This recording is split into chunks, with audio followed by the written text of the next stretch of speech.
My fiancé wants me to split our bills 50-50 despite him taking in 80% of the bread, so I told him we would have to move into an apartment and downgrade our whole life if that's what he wanted, and now he's mad I won't dip into my savings to support his lifestyle. My 26F fiancé, 26M, sat me down yesterday and gave me a long talk about how he feels like I don't contribute enough to the household, particularly in the financial sense. I was a bit caught off guard by this, but was willing to hear him out, since he wasn't wrong. He makes a lot more than I do, and we've always split bills accordingly, which ends up being about 80% him. I asked what he wanted me to pay now, and he was adamant about it being 50-50. I asked if everything was okay with his job, or if he needed to take fewer hours, and he wouldn't answer me.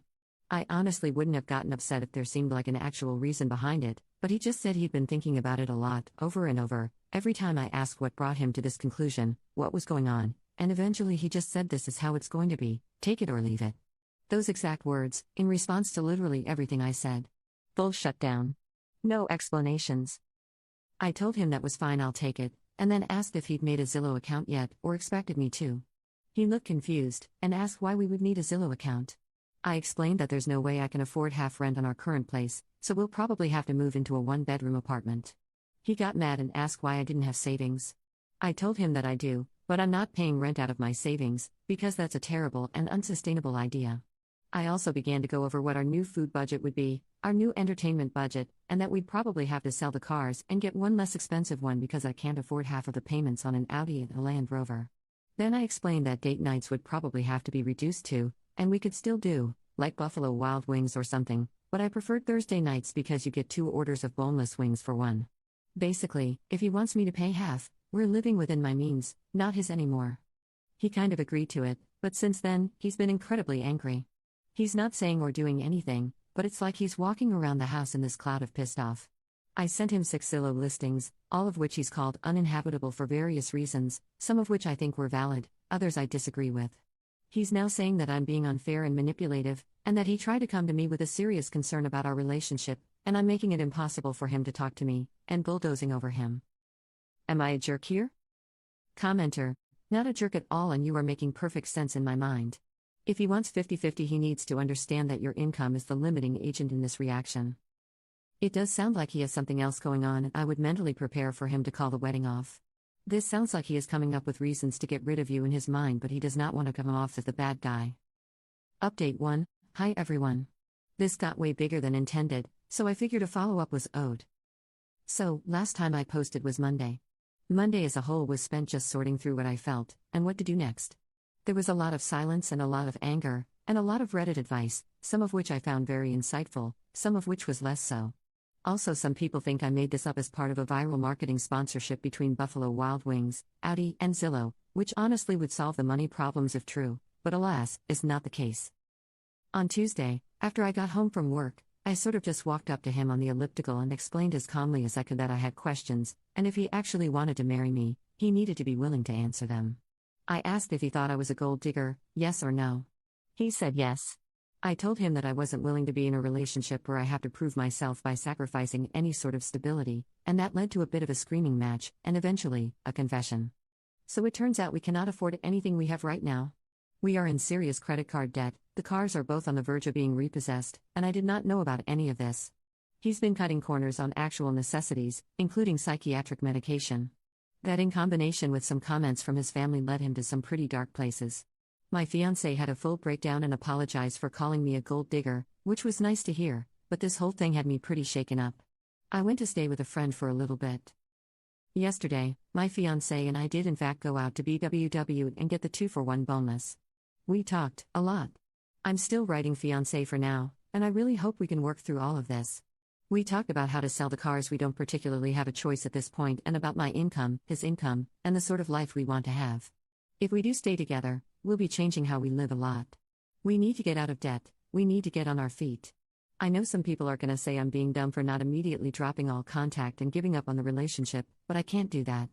I can't look at the guy I love, who went off his meds to try and make a good life for me, and think he's not worth sticking around for, at least to try. I don't know what the future looks like at all anymore though, and the wedding is very postponed at the moment. Sorry this wasn't a more fun update. Commenter 1. Someone going off their psych meds for you is not romantic or sweet. It's extremely concerning. Going off meds that are needed to try and pay for fancy things you don't need is not a good partner. It's irresponsible. I sincerely hope you can recognize that op and get your partner the help he so desperately needs. Commenter 2. I don't think I could get past the financial betrayal. Now, instead of enjoying this time in life, you're swimming in shark-infested waters, and if you get this cleaned up, he can put you right back in before you know it. Good luck, but go to talk to someone. Therapist, financial planner, etc. Update 2. Editor's note: Oh, P makes a list of everything she loves about her husband, assumably in response to the comments that say he's terrible. 1. Pretty as fudge.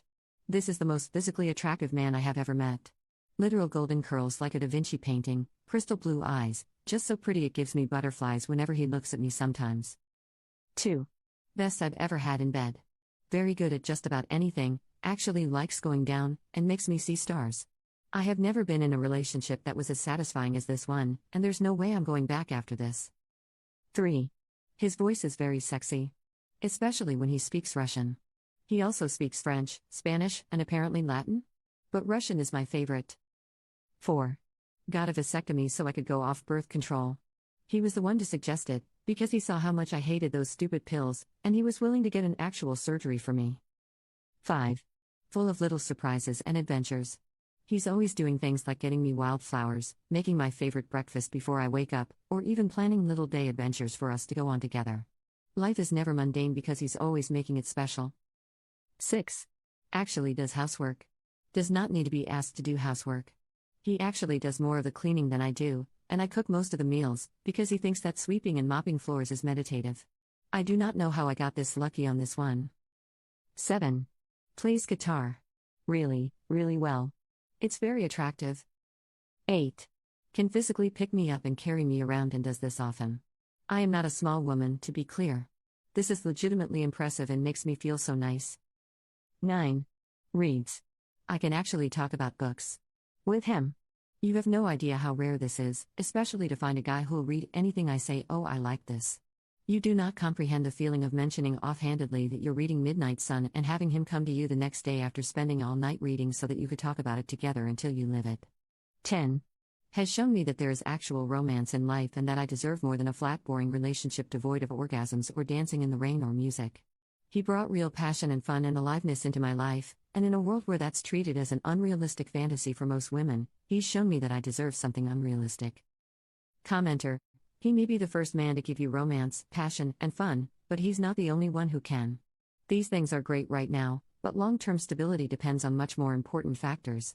Financial problems are a leading cause of divorce because once the fun stage is over, you're simply faced with a crushing reality. If you do stay with him despite all advice, please keep an eye on your bank accounts, credit score, and him in general. Don't marry him unless something changes in a major way, cause if you take on his debts you'll be stuck. Update 3, 2 years later. We are out of debt. It feels so good to say that and have it be true, but as of 3 days ago, everything is finally paid off and we've made our way back onto solid ground. Almost 2 years ago, I made a post here about my fiancé wanting to split things 50-50, and my offer of compromising on lifestyle changes. As it turned out, he was off his meds and had managed to get himself into some serious debt, a little under $100K, trying to provide a life that we could not afford on a combined $155K a year.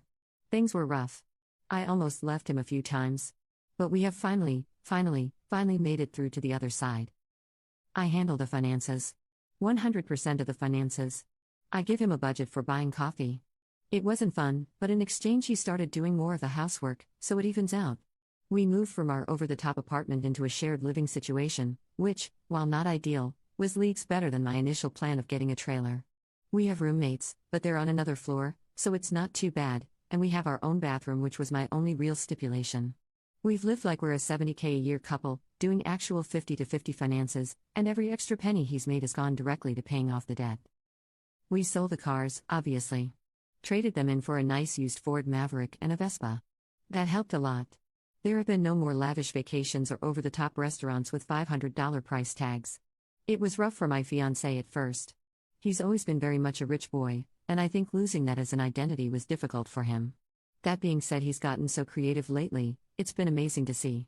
He will make me things if he can't buy me things, and we've started cooking together instead of having me do almost all of it.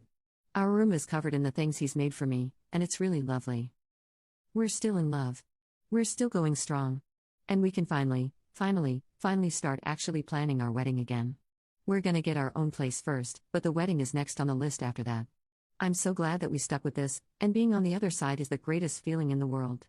Thank you to everyone who offered advice. I don't know how things would have ended up if I hadn't had the courage of my convictions, and I'm genuinely grateful to those who directed me to Dave Ramsey and Caleb Hammer. Y'all are awesome. Commenter 1. Hold on here. Let me get this straight. So, you communicated about all the hard stuff, right? And communicated some more. Then you made a plan. And made long-term sacrifices to enact said plan. Then you continued to communicate and did all the hard work over a couple of years to meet your goals? What? I'm so confused. Is this even Reddit? P.S. Kudos to you and your partner. I'm impressed.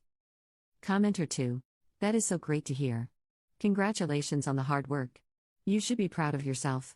And there must be real love between you if you worked through it together. I'm so happy for you.